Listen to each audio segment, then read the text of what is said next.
Putting together a cast for a show is always a challenge because you not only cast each role the best you can, but look at the sort of the big picture and see how everyone looks together. Lost was an especially large challenge because the cast was 14 people. We had 3 weeks to cast the whole show. Not only cast the roles, but also respond to the pages that were being written. Like, we were figuring out who would be in the show as we were writing the script. There were so many inherent challenges in, like, a TV show that takes place on an island. Is it going to be Gilligan's Island? Is it going to be Survivor? All of these issues were sort of informing the process. We were sort of on a daily basis saying, okay, there's another new cast member, there's someone else we've just come up with, or this person's going to be, you know, a permanent cast, this person's probably going to be a guest, no, it's going to be a permanent, you know, and saw all these actors, many of whom inspired the characters. We didn't have a script. It was an outline and some idea of where we were going. So Damon would spend his days writing the script, and his nights he would be writing sides, which are, you know, scenes that the actors would read. The search for Kate was like the first thing that April was sort of assigned to do. Yoonjin Kim came in and read for Kate, and she was fantastic, and we were looking over her resume, and there were all these movies in Korean. Like, oh, do you speak Korean? And she's like, oh yeah, I was actually raised in Korea. I speak fluent Korean. And in fact, not to toot my own horn, but I'm a massive movie star in Korea. To which we kind of said, like, well, she's got to be in the show now. You don't seem afraid at all. I don't understand that. Do you like it? Good job. It's okay. We thought she'd be perfect as a character who didn't speak English and who, over time, we start to examine her relationship with her husband, and we learned that she actually does speak English. That role suddenly became a regular on the show. 제가 영어를 못해요. After the audition, my agent called and said, JJ is going to write a role for you, and he's figuring out, you know, who to cast to play your husband. So, like, in a day or two, they already had this new character developing and another character to sort of complete Sun's character. 단추가 열렸네. 채워라. 빨리. It was a really interesting experience because when we first got cast, I didn't know what the full script was going to be. And so we had to take a leap of faith and accept the jobs, you know, trusting JJ and Damon and the rest of the gang. And, you know, it was quite an adventure. And it was especially hard for me because this was the first time I've ever acted in Korean.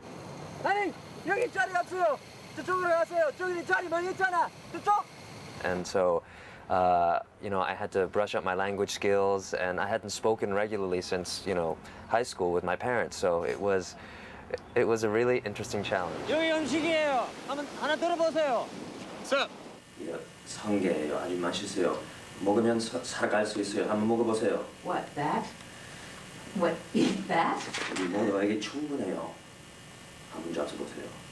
Dude, guess what? I'm starving, but I'm not nearly that hungry. No way, no. I think Jorge might have been the second person to come in. He was the first one we knew we were going to cast, because we didn't bring anybody else in for the part. Because there was no character. You know, I mean, that character was essentially created for Jorge Garcia. My Curb Your Enthusiasm had just aired, and I'd walked in, so they kind of knew who I was because they had seen it. And I went in and I was reading Sawyer Sides. And I just kind of did the Sawyer Sides just the way I would do it. Jorge Garcia, I can be the nice guy if you want. But we both know, just be an act. Please take it off. What do you give me? It's not yours, goddammit! Give it to me! Give it to me! It's not yours! Stop. It's not yours! You don't deserve it! What do you We loved him. He was just like spectacular. And my recollection was I had never seen him before. I'd seen that episode the night before, and he came in, and I was like, oh my God, that's the guy. And it was, I mean, it wasn't even a question. We didn't read anyone else for the part of Hurley. It was about finding great actors and then finding a place for them in this piece. And, you know, JJ has an amazing eye, and Damon, I thought, for, you know, first time, you know, creator, also just had a really great take on things. But I think the idea that you could find Jorge and be like, he's great. How do we figure out how to get him in this show? Hurley. Whereas in another pilot, you know, it's like if he isn't right for the 5 parts you're reading, he's out. Saeed was not in that first outline. Hurley was certainly not in that first outline. Sun and Jin were not. And there were other characters that were in the outline that were sort of very nebulous. When I first auditioned for the show, I had just little pieces, just little scenes. Some of them were in the pilot, some of them weren't. Could you ask any more questions? I'm making conversation. That's what you have to do, ask questions. Yeah, well, I'm kind of into my own thing here, so how about you take a time out until Daddy gets back, okay? We wanted someone who had that kind of, dare I say, Paris Hilton quality of someone who was sort of like, whatever kind of a feel. And we saw a lot of girls. But she couldn't just be shallow, because we knew that the storyline was going to require a little bit more to go on. As if I'm gonna start eating chocolate. Shannon, we may be here for a while. I was in the car with someone, and my manager calls. Typical like LA day, you know, your manager calls, hey, I have this script. I haven't read it, but you should check it out. It's a pilot. And at that point I had said, you know what, I just don't think this year I'm gonna read a pilot. I don't think I can put myself through it again. I just don't wanna do it. Where I get home, look in the fax machine, it says J.J. Abrams in Hawaii. And I called her and I said, hey, get me in a room with him, please, please, please, please. As if I'm going to start eating chocolate. Well, interfering with your eating disorders is not something that I aspire to. I mean, I hope you know that. It'll be a couple days for the rest of your team to find this, and possibly 3, and then you're looking at 72 hours or Thank more. you. I know how long 3 days is, and as if we're not going to get rescued. I'm not saying we're not. Just looking out of the plane when we went down, there's really nothing out there. We're 6 hours out of Sydney. There's nothing.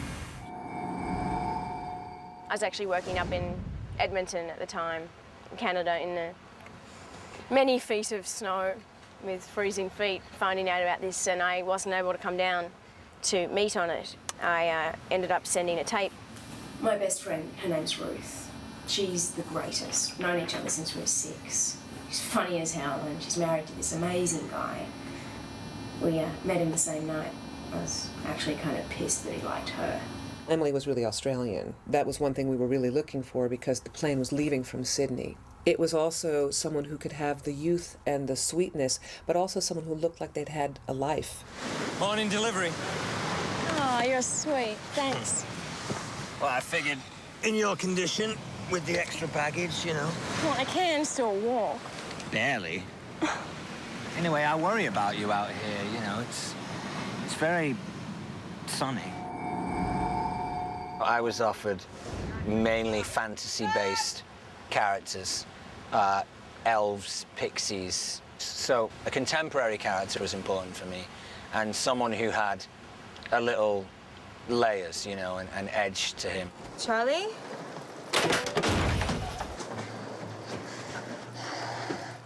What are you doing in the bathroom? What?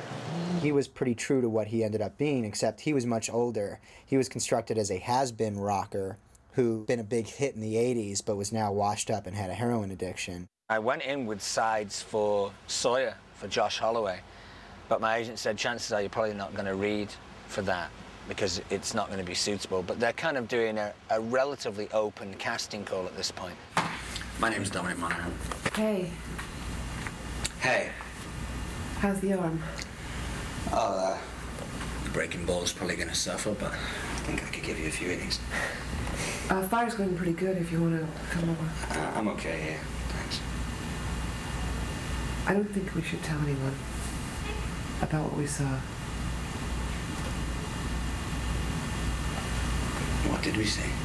When Dominic Monaghan came in, he was just such a good actor that we thought, well, you know, you can be a young has-been. Excuse me. Are you sure you want to be smoking with the plane stuff? Sure, you want me to shove my foot up your ass? Sawyer, in the original version of the outline, he was sort of a Prada suit-wearing, slick kind of con man, like a la like Gary Glenn Ross, like a Mamet kind of style guy. I go to do the reading for JJ and Damon, and on the breakdown it said, slick city con man, and he's from Buffalo. You want to know about me? Oh, yeah. Sure, if you like. I was born in Pittsburgh. Father died when I was 2, mother when I was 4. Moved to Buffalo. Lived with my aunt and uncle. She sat around on her fat ass all day while he ran scams. About halfway through it, I got stuck. Couldn't figure it out, so I just kicked a chair into the wall. And then it all came back to me, so I finished out the monologue, and I think that's probably what got me the job. They were like, ooh, yeah, we're looking for a salty kind of guy like that. He was not at all that guy, but he was so watchable that we're like, okay, forget the fact that he's a Prada suit wearing like slick guy. Like this guy's sort of more of a feral, like, you know, southern, you know, equally intelligent, but a different kind of guy entirely. So let's rewrite the character around him. Come on, let's go. That's it. It's over. Come on. That's it. Think of this friend. You want some more of me, boy? Tell everyone what you told me. Tell them that I crashed the plane. We knew early on that it was going to be an international cast. We were going to have this international airliner. It wasn't going to be a bunch of Americans. And I had recently worked with an actor named Naveen Andrews on a ABC television show that lasted 6 episodes called The Beast, and he was just a standout. And he did one read, and it was a marriage right from the start. How do you know how to do all that? I was a military communications officer. Yeah? You ever see battle? Oh, yes. I fought in the Gulf War. No way. I have a buddy fought over there. He was in the 104th Airborne. Were you in the Air Force, Army? The Republican Guard.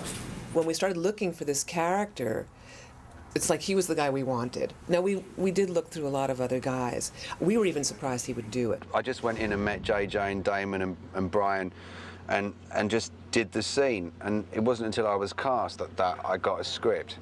So, you know, from the outset, there wasn't that much preparation I could do. All I knew was that he was from Iraq and he'd obviously been in the army. Mr. Locke said a miracle happened. Yeah, well, a miracle happened to all of us, Walt. We survived the plane crash. Harold Perrineau happened to be in town doing Top Dog Underdog with another wonderful New York actor. And when we were starting to cast the role of Michael and Walt, it was a natural thing to, like, get him in. In the comic books in Spanish. You, read Spanish? No. I found it. Look, man. We need some help here, all right? I don't know how to do this yet. The first time I met Damon and JJ and all those guys, I was a little skeptical about the whole process. You know, there's a pilot about a plane crash and people in Hawaii. And as it went on, they started talking about this project more and more, and I was like, this is kind of interesting. So I go to do my audition and read the little bit of information that I have, and then JJ says, okay, well, let's think about this. And I go, oh, okay, well, let's think about that. And I try it again, and then he goes, well, what about this? And then suddenly it kicked in my head, like he did some Jedi mind thing. Like suddenly I got it, like, oh my God, there's so much to do here. There's so much to fill in, there's so much. And they started talking about all these ideas that they had. How's your son? Well, yeah, I think he'll be all right.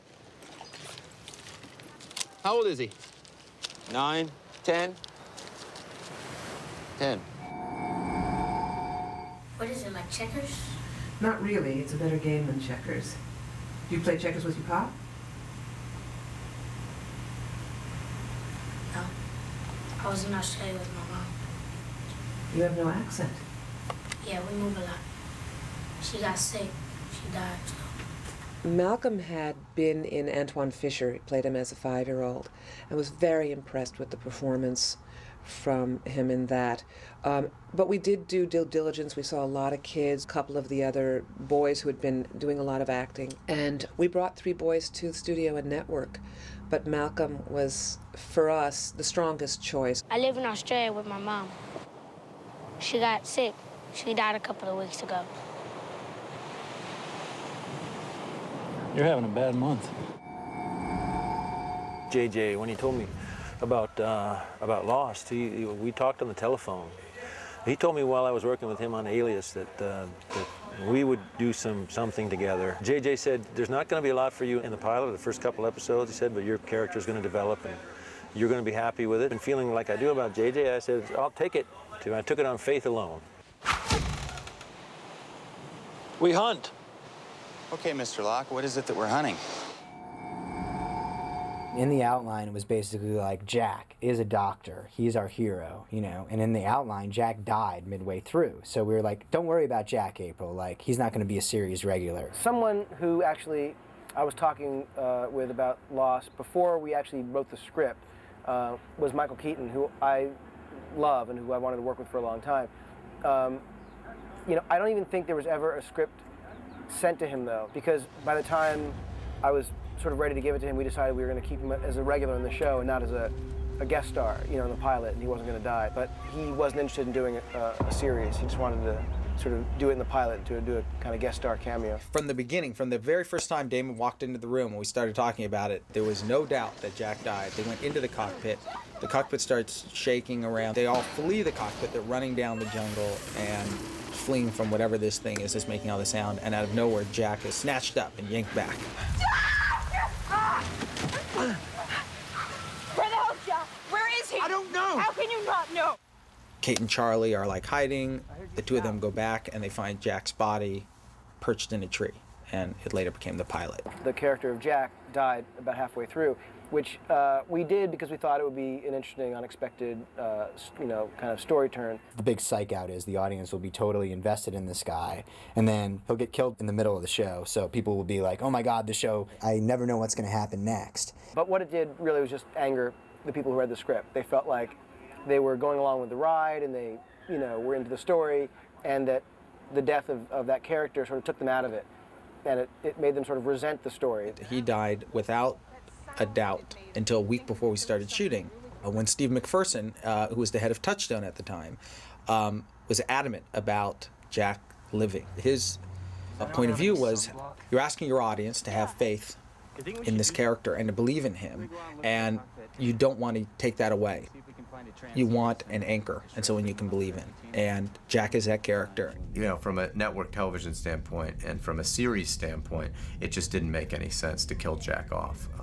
And, you know, JJ pretty quickly embraced that and understood why that wasn't a good idea and came up with a brilliant fix of how he could be in jeopardy and really still be the center of this show, but survive, and obviously he has survived. And that changed sort of the second half of the story, but at the same time, you know, it was the right decision to make. And that's when we said to April, okay, we're going to need a Jack now. Excuse me. Did you ever use a needle? What? Did you ever, patch a pair of jeans? I made the drapes in my apartment. Well, that's fantastic. Listen, do you have a second? I need some help. JJ, when I met him for the first time, you know, I hadn't read the script because he wasn't letting anyone read the script at that point, and I could tell he was like really kind of immediately interested in me, and he started telling me what the first like 10 minutes of the script were. And JJ gets so like, you know, very visual and very animated and very excited when he pitches like ideas and story, and I just knew that it was going to be incredibly cool and something that I would be very, very excited to do. It's the kind of thing that's right up my alley, just on a sort of genre and tonal level. Excuse me. Did you ever use a needle?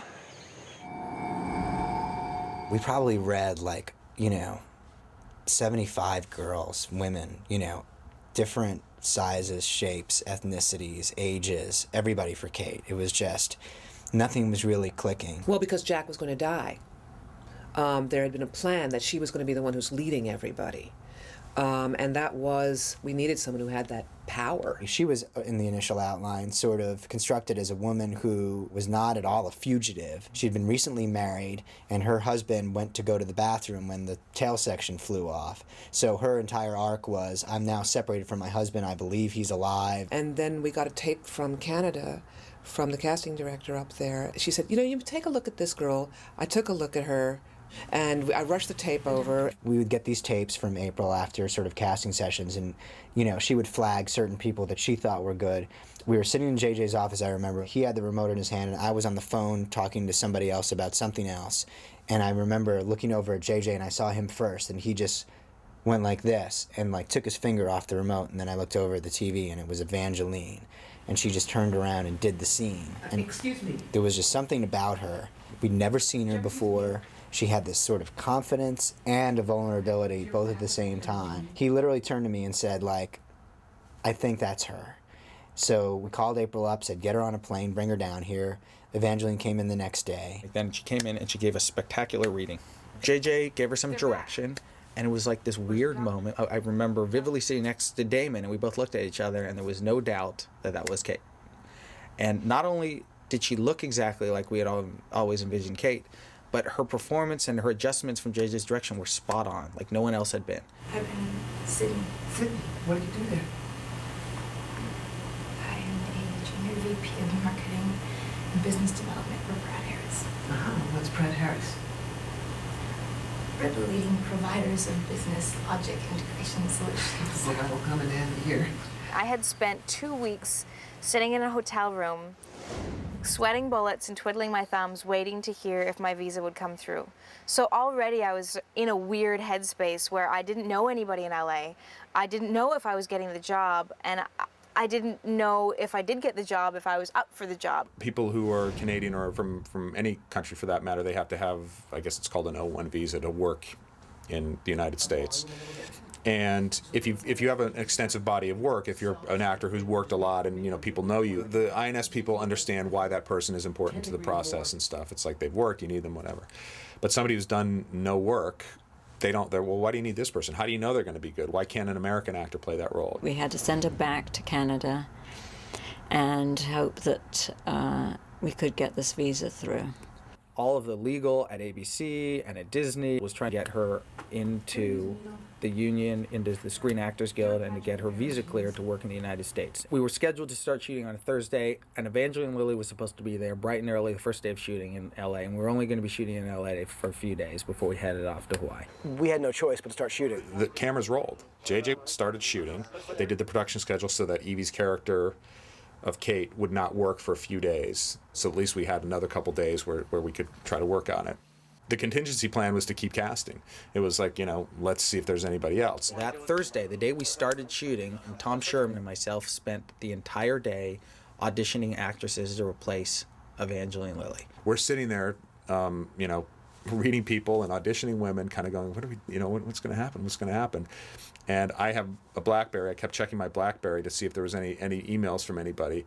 And after about the 17th woman came in to read that morning, I got an email that said Evangeline's visa has cleared. And, we all jumped up screaming in the room. We got the word the day before I had to start work that I actually was hired and that I got the visa and it came through. Truly, it's as if Evie stepped out of the shell, fully made. I mean, she's brilliant, she's subtle, she's intuitive. I sort of look at every character on Lost as their own show, so that every week we'll sort of alternate and see another person's series, and it ultimately allows us to give a singularity to what is ultimately an ensemble show.